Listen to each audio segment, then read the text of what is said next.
Ça commence là, regarde, ça commence. Vous avez participé au rassemblement de lundi pour dénoncer le fonctionnement de la justice et on a vu des policiers qui vous interpellent. Il est 21h30 et selon des sources de la police révélées par la presse, vous avez été placé en garde à vue pour attroupement après sommation de dispersion, violence sur personne dépositaire de l'autorité publique, rébellion. Visiblement, il y a une petite sommation. Personne n'a entendu. On a tourné la tête, on s'est retrouvé face à des boucliers qui nous poussaient, des gens tombaient. À un moment, j'étais sortie du groupe. Je me suis retrouvée avec un policier qui allait sur moi. Je l'ai repoussé. On n'a pas compris cette agressivité. On a besoin que la police se réunisse aujourd'hui pour dénoncer cette défaillance étatique. Il y a vraiment un problème de défaillance totale, c'est systémique. Sur l'affaire Liana, on en a parlé de ce mot, dysfonctionnement. Est-ce qu'il s'agit de ça ou de ce qu'on entend aussi de fonctionnement? Non mais c'est un fonctionnement. Monsieur Darmanin, cette affaire n'a rien d'un dysfonctionnement. Cette affaire reflète le fonctionnement tristement ordinaire de la justice française. En fait, il y a un problème général. Il est important de travailler sur la prévention et non pas sur la répression. Les conséquences post-traumatiques, ça fait beaucoup de dégâts. C'est 10 milliards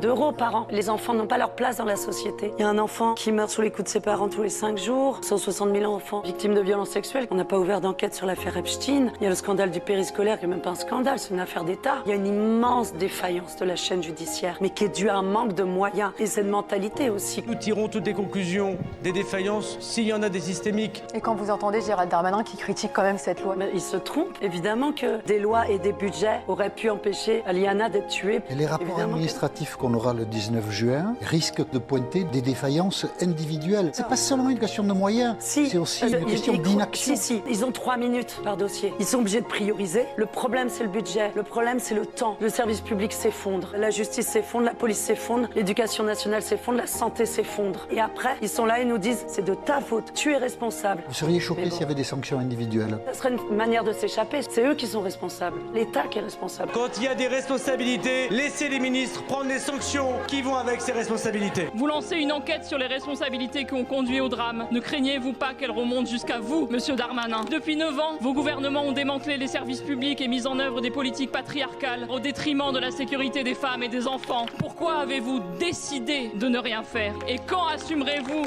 votre part de responsabilité en présentant votre démission? Liana, c'est la victime de trop. Mais demain, si on fait rien, il y en aura d'autres qui On ne arrivent. change rien avec des cris. C'est la phrase du président de la République. Oui.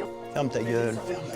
C'est que de la communication constamment. On ne change rien avec l'inaction, on ne change rien avec le silence. Il faut que ça bouge maintenant, il faut que les mentalités évoluent. On va crier très fort. On va crier très fort, Monsieur le Président. Vraiment, c'est que le début. On a besoin de protéger nos enfants. La solution, c'est peut-être de voter François Hollande encore à nouveau.